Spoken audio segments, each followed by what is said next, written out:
Let's talk about where someone else might end up this summer. Isaiah Thomas, as we know, when he was traded to the Lakers, he and his agent were not thrilled with the idea of him coming off the bench. How do you know? Did you hear from anyone? I do know that. But he, to Isaiah's credit, seriously, he was the good soldier. To Luke Walton's credit, they had a big dinner, they talked about it. It was a thing, it was a managed situation. And here's what IT is saying now. I like it here, I like the situation I'm in, the coaching staff, the system. If things work out, I would love to be here, you never know. With free agency, you've got to keep your options open. I have no complaints since I've stepped foot and put on a Laker uniform. Now, obviously, in the context of this, Lonzo Ball is going to be LA's starting point guard going forward.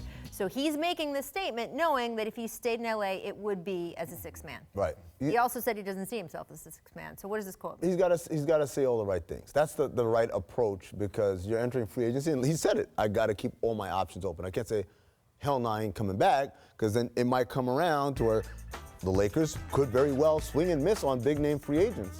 So there might be a pile of cash waiting for Isaiah Thomas. Not the huge deal that he's looking for in terms of 5 years or 4 years or whatever, but a lot more in a 1 or 2 year scenario.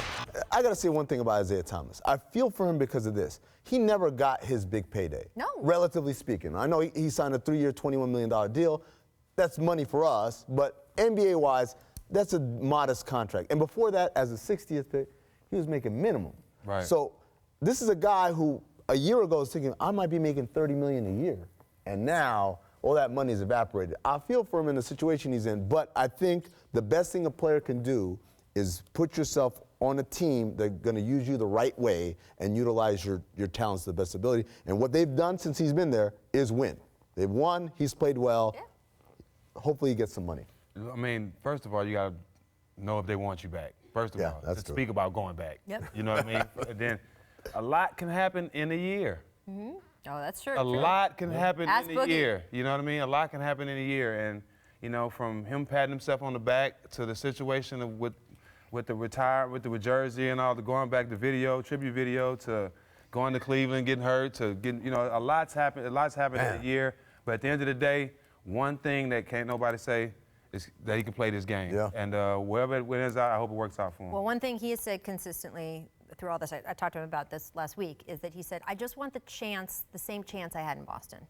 Meaning he wants the load of the offense. He wants to start because he feels that people who are saying, you're not the same player you were at the Celtics, he keeps saying, I'm not getting the same opportunity. Not getting the same opportunity. And I think he just wants that shot again. So I would see him, if he has an option in free agency of going somewhere where he knows he can be the starter, getting at least decent money, that I think he would take that over being a backup with the Lakers. But again, he's smart to keep his options open. But we say he's a backup. He plays a lot of minutes, and he plays. They run the offense through him. I do not think he wants to start the game on the bench.